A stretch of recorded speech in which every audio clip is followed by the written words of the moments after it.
Here it asks us to solve this quadratic equation. I know it's a quadratic equation because the highest exponent I see is a 2.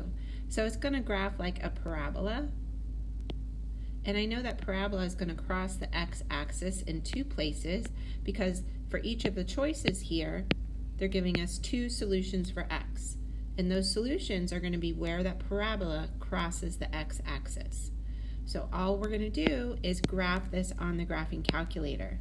Now on the state test calculator, it won't graph the equation unless there's an x and a y. So I'm just going to add a plus y to one side of the equation and graph it. Then see where it crosses the x-axis. When I'm looking at these choices, I notice that some of the choices are fractions.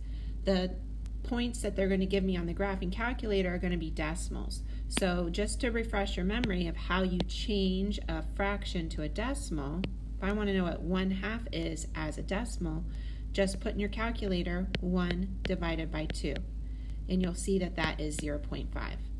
Or if I want to know what negative 11 over 2 is, I would put in negative 11 divided by 2, and I would see that that is negative 5.5. So when you're looking at these points, you want to see if they match up to these fractions, and if so, then the answer is C. So let's go graph it. A couple of things about the graphing calculator. If you look down here in the bottom left corner, there's the option to click to show the keypad. There you'll see some buttons that will be helpful in typing in your equation. For example, this one right here is what you click to do the square button. Also, keep in mind if you want to enter a fraction on the calculator, like equals negative 11/4, I would do 11 divided by 4, and it'll make you that fraction.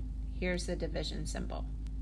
So after you graph it, then you want to click and see where it crosses the x-axis. And it crosses at negative 5.5 and at negative 0.5. So I want to pick the choice that has x equals negative 5.5 or negative 0.5, which again, you're picking the fractions for that. So you'll pick the one that has the fraction negative 11/2 and negative 1/2.